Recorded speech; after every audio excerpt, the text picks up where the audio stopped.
Most people think a grocery store disappears because nobody shops there anymore. But that's almost never how it happens.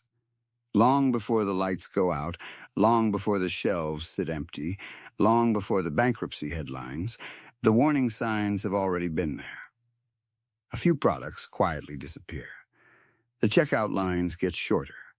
Store renovations stop. Employees begin leaving. Customers don't notice. Because collapse doesn't happen in a single day.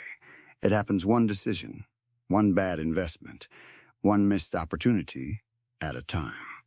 Some of these grocery chains were once among the biggest retailers in America. They employed hundreds of thousands of workers. They generated billions of dollars. They seemed too large, too familiar, too trusted to ever disappear. Yet today, many exist only in old photographs, abandoned parking lots, and fading storefronts. So what really happened? Why did some of America's largest grocery empires collapse while others survived? And could some of today's biggest supermarket chains be following the same path? Let's look back at 12 grocery giants that lost everything and uncover the lessons hidden behind every bankruptcy. Number 12, A&P. For decades, there was one grocery chain that practically defined grocery shopping in America. That chain was A&P. Today, younger shoppers may barely recognize the name, but there was a time when it dominated American retail unlike almost anything before it. At its peak, A&P operated thousands of stores across the country. Entire neighborhoods grew around them. For millions of families, buying groceries simply meant going to A&P. The company wasn't just successful, it helped invent modern grocery retail. But success has a dangerous side. The bigger a company becomes, the easier it is to believe nothing needs to change. While competitors experimented with larger supermarkets, better parking, new product selections, and more efficient supply chains, A&P stayed comfortable. Year after year, newer grocery chains learned what shoppers wanted. Customers wanted convenience. They wanted one-stop shopping. They wanted wider aisles, bigger stores, lower prices, more choices. The industry evolved. A&P moved far more slowly. None of those decisions looked disastrous by themselves. But business failures rarely begin with one catastrophic mistake. Instead, small disadvantages quietly stack on top of each other. One competitor opens a better location. Another introduces lower prices. Another modernizes its stores. Customers don't all leave together. They simply begin choosing somewhere else, one shopping trip at a time. By the time executives realized how much market share had disappeared, the gap had become enormous. The company spent years trying to recover. Stores closed, operations shrank, entire regions disappeared from the map. Eventually, bankruptcy became unavoidable. Looking back, A&P didn't collapse because people suddenly stopped buying groceries. It collapsed because customers slowly found better places to buy them. That's often how retail dies. Not with panic, but with habits changing so gradually, almost nobody notices until it's too late. And A&P wouldn't be the last grocery giant to learn that lesson. Not even close. Number 11, Hagen. Growing too slowly can destroy a company. But growing too fast can be even worse. That's exactly what happened to Hagen. For years, Hagen was a respected regional grocery chain. It had loyal customers, strong local recognition, and a business model that worked. Then opportunity arrived. A massive merger between two larger competitors forced hundreds of stores onto the market. Suddenly, Hagen had the chance to become a national player almost overnight. It seemed like the opportunity of a lifetime. Executives approved one of the fastest expansions the grocery industry had ever seen. Within months, the company multiplied its store count several times over. On paper, everything looked incredible. More stores, more employees, more customers, more revenue. But expansion creates problems that numbers don't reveal. Every new location had different employees, different suppliers, different neighborhoods, different shopping habits, different competition. Managing 18 stores is one challenge. Managing well over 100 is something entirely different. Distribution systems became strained. Operating costs surged. Managers struggled to keep every location running efficiently. Some stores never attracted enough customers. Others faced intense competition from established retailers that already dominated those markets. Instead of growing stronger, the business became overwhelmed by its own success.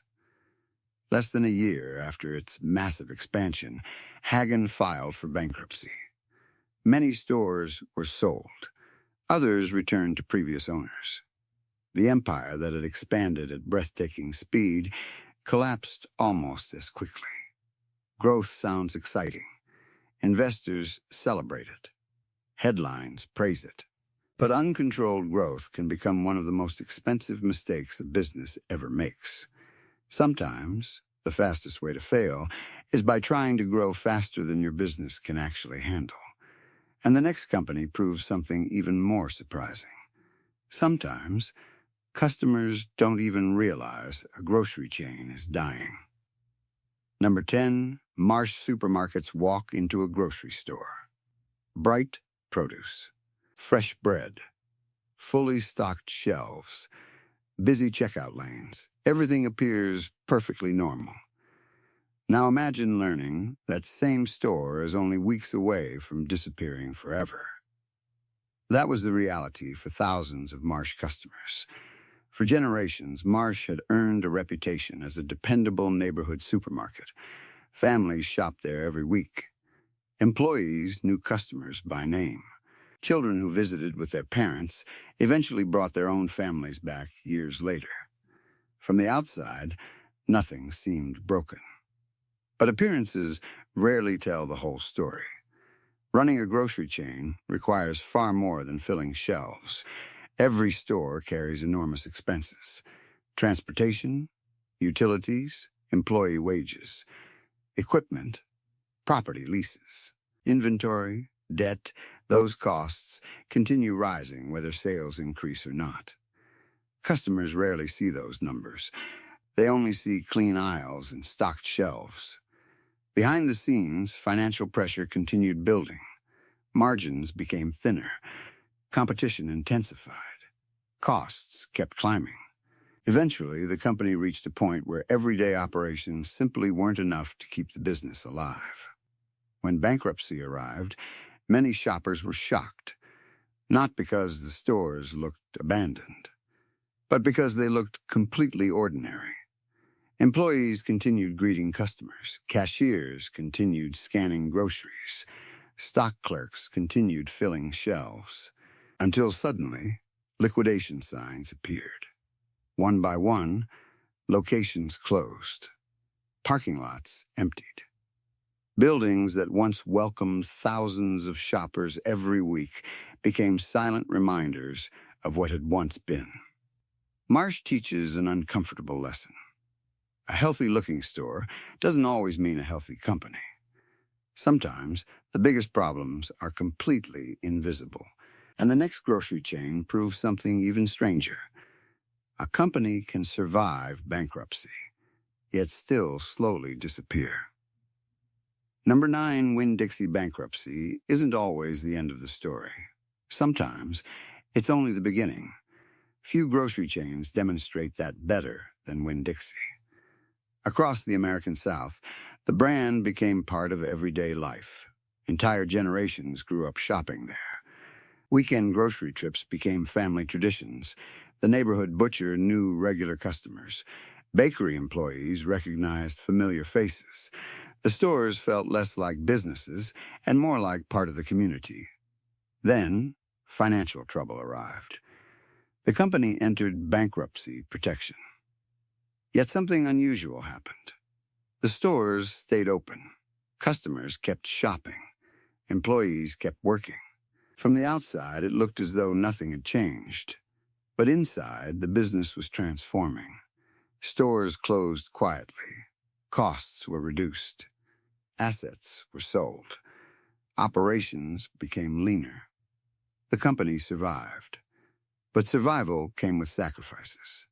Meanwhile, competition kept becoming stronger. Discount chains expanded. Warehouse clubs attracted value shoppers. Premium supermarkets improved customer experience. Every competitor claimed another small piece of the market. No single rival destroyed Winn-Dixie. Instead, the pressure came from every direction. Years later, many stores changed ownership. Others received entirely new signs. The buildings often remained exactly where they had always been. Only the name changed. For longtime shoppers, that felt like losing part of their community. Because sometimes a grocery store doesn't disappear. Its identity does. And as we'll discover next, one famous grocery chain would lose something even more valuable than its name: its customers' trust. Number 8, Pathmark. Some grocery stores become more than places to shop. They become part of people's routines. The same parking space, the same cashier, the same walk through familiar aisles every Saturday morning. For millions of shoppers across the Northeast, that place was Pathmark. At one point, the company operated well over 100 stores. Its weekly promotions filled mailboxes. Its loyalty programs kept customers coming back. Its name became woven into everyday life. From the outside, everything looked stable. Stores remained busy. Shelves stayed stocked. Employees continued serving the same neighborhoods they had for years. But retail doesn't reward yesterday's success. It rewards today's relevance. As larger competitors expanded aggressively, shoppers suddenly had more choices than ever before. Warehouse clubs offered bulk savings. Discount chains slashed prices. Premium grocers focused on fresh foods and customer experience. Even online shopping began changing how families planned their weekly grocery trips. None of these changes seemed devastating on their own, but together they slowly reshaped consumer habits. A family skipped one weekly visit. Another discovered a closer store. Someone else found lower prices elsewhere. Each decision looked insignificant. Collectively, they became impossible to ignore. Meanwhile, operating expenses kept rising. Older stores required expensive maintenance. Competition squeezed already thin profit margins. The business found itself fighting battles on multiple fronts. Eventually, bankruptcy became unavoidable. Many locations were sold. Others closed permanently. Communities that had relied on Pathmark for decades suddenly found empty buildings where familiar grocery carts once rolled through automatic doors. Pathmark's downfall wasn't caused by one dramatic event. It happened through thousands of ordinary shopping decisions repeated over many years. Sometimes a company's greatest threat isn't one powerful competitor. It's millions of customers making tiny choices that gradually become permanent habits. And our next grocery giant proves another painful reality. Being the first doesn't guarantee you'll survive the longest. Number 7, King Cullen. History can build a reputation, but history alone can't protect a business. King Cullen changed American grocery shopping forever. Long before today's supermarket giants dominated the landscape, King Cullen introduced a new way of selling groceries: larger stores, more selection, lower prices, a shopping experience unlike anything customers had seen before. The concept became a blueprint. Other companies studied it, copied it, improved upon it. Ironically, that success planted the seeds of future problems. The industry kept evolving. Competitors embraced new technology, expanded into new markets, modernized store layouts, invested heavily in logistics. Consumers expected more convenience than ever before. Shopping habits shifted. The market became faster, more competitive, less forgiving.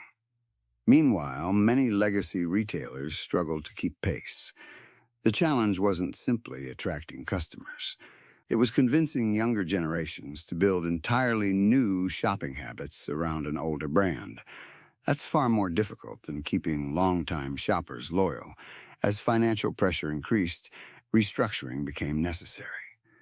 The company entered bankruptcy proceedings in an effort to preserve what remained. For many observers, the story carried an important lesson. Innovation isn't permanent. The company that creates an industry isn't guaranteed to lead it forever. Customers rarely reward businesses for what they accomplished decades ago. They reward businesses that continue solving today's problems. Retail history is filled with pioneers. But only a few remain leaders. And the next company discovered something even billion-dollar investments couldn't overcome. Number 6, fresh and easy money solves many business problems. Understanding customers solves even more. Fresh and Easy entered America with enormous ambition. Backed by one of the world's largest retailers, the company arrived with massive financial resources. Executives believed they had developed a winning formula. Modern stores, efficient operations, fresh products, convenient shopping. Everything looked carefully planned. Hundreds of millions quickly became billions in investment. New stores opened across multiple states. Expansion happened rapidly. Expectations were enormous. Yet something unexpected happened. Customers didn't respond the way planners expected. Shopping habits turned out to be very different from market research. American families often preferred larger grocery trips, bigger selections, different product mixes, different store layouts, different buying patterns. The business wasn't failing because stores looked outdated. Many were brand new. It wasn't failing because investment was lacking. Very few grocery launches had ever received this level of financial support. It failed because assumptions about customer behavior proved incorrect. Every month, losses continued. Executives adjusted strategies, changed operations, modified product offerings. Nothing produced the turnaround they needed. Eventually, the company accepted reality. Stores closed. Assets were sold. The experiment came to an end. Fresh and Easy became one of the most expensive grocery failures in modern retail history. Its story reminds us that successful businesses don't simply build stores. They build stores people actually want to visit. No amount of capital can replace genuine understanding of customers. And next, we reach a grocery chain whose biggest challenge wasn't competition. It was keeping a promise. Number 5, Food for Less. Every grocery store makes promises. Fresh produce, quality products, convenience. Food for Less made a different promise. Lower prices. Everything about the business revolved around saving shoppers money. Stores were intentionally simple. Operations focused on efficiency. Every possible expense was reduced whenever possible. For budget-conscious families, that strategy worked. Customers knew they could stretch every grocery dollar a little further. But low prices create enormous pressure. As transportation costs increased, profit margins became thinner. As wages rose, operating expenses climbed. Energy became more expensive. Insurance costs grew. Suppliers charged more. Nearly every expense moved upward. Customers, however, expected prices to remain low. That's the challenge of discount retail. The promise never changes, even when the economy does. Maintaining that balance became increasingly difficult. Underperforming locations faced restructuring. Ownership changes complicated operations. Some stores disappeared altogether. Others were absorbed into different retail strategies. The grocery business has always operated on remarkably small margins. When every penny matters, even modest cost increases can reshape an entire company's future. Food for Less illustrates an uncomfortable truth. Selling groceries cheaply isn't simply about lowering prices. It's about surviving long enough to keep doing it. Because in retail, keeping a promise can become far more expensive than making one. And the final four companies reveal just how quickly even massive grocery empires can begin falling apart. Number 4, Bruno's supermarkets sometimes. The biggest threat to a business isn't what customers see. It's what happens in the boardroom. For decades, Bruno's was one of the dominant grocery chains across the Southeast. Its stores served growing neighborhoods. Its distribution network stretched across multiple states. The company looked strong from the outside. But beneath that success was a financial burden that became heavier every year. Expansion had been fueled by debt. As long as sales continued climbing, the strategy seemed to work. Then, the market changed. National competitors invested billions into larger stores, better logistics, and lower prices. Consumers suddenly had more options than ever before. Bruno's wasn't just competing for customers anymore. It was competing against companies with deeper pockets and greater scale. Revenue slowed. Debt payments didn't. Every difficult decision became even harder. Stores needed renovations. Technology needed upgrading. Employees needed investment. Instead, much of the company's cash flow was tied to obligations created years earlier. By the time bankruptcy arrived, the outcome had been building for far longer than most shoppers realized. Many customers assumed the company had simply fallen behind. In reality, the financial foundation had been weakening for years. Bruno's reminds us that growth financed the wrong way can become tomorrow's biggest obstacle. Number 3, Fairway Market, a crowded parking lot, can be misleading. So can busy checkout lanes. Fairway Market often looked like a thriving business. Weekend shoppers packed its stores. Fresh departments stayed busy. Long lines stretched toward the registers. From the customer's perspective, everything appeared healthy. But grocery retail isn't measured by how full a store feels. It's measured by whether every sale generates enough profit to support the business behind it. Large rents, labor costs, transportation, utilities, debt, equipment, every dollar flowing into the register also had to cover a long list of expenses. As those costs increased, profitability became harder to maintain. Even popular stores can struggle when operating costs grow faster than revenue.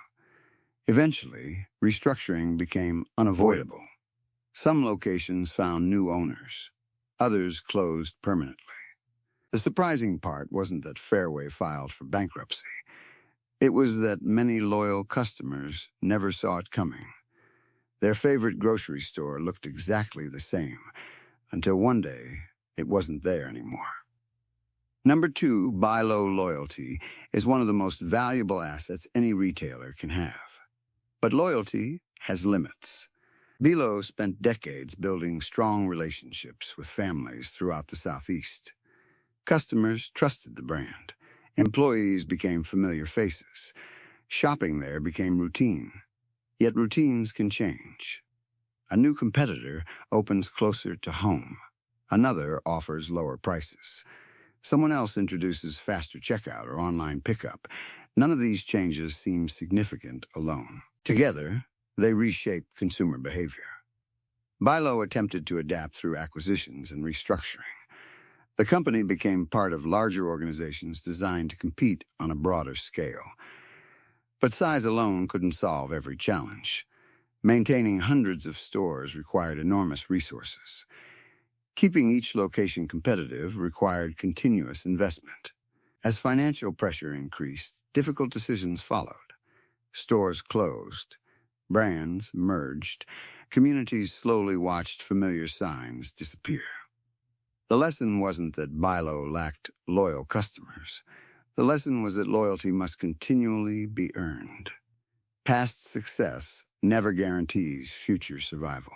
Number 1, a grocery empire that changed America. The biggest lesson isn't hidden inside any single bankruptcy. It's hidden inside all of them. Every chain we've looked at served millions of customers. Many dominated their regions for decades. Some introduced innovations that transformed grocery shopping forever.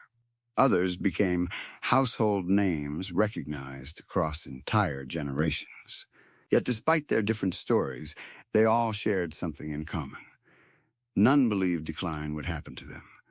Some expanded too aggressively. Others stopped evolving. Some carried too much debt. Others misunderstood changing customer expectations. A few simply reacted too slowly while competitors moved faster. Different mistakes, the same ending. Because bankruptcy is rarely the first chapter. It's usually the last. The real story begins years earlier, with hundreds of small decisions that seem harmless at the time. One delayed renovation, one missed trend, one quarter of shrinking profits, one customer choosing another store.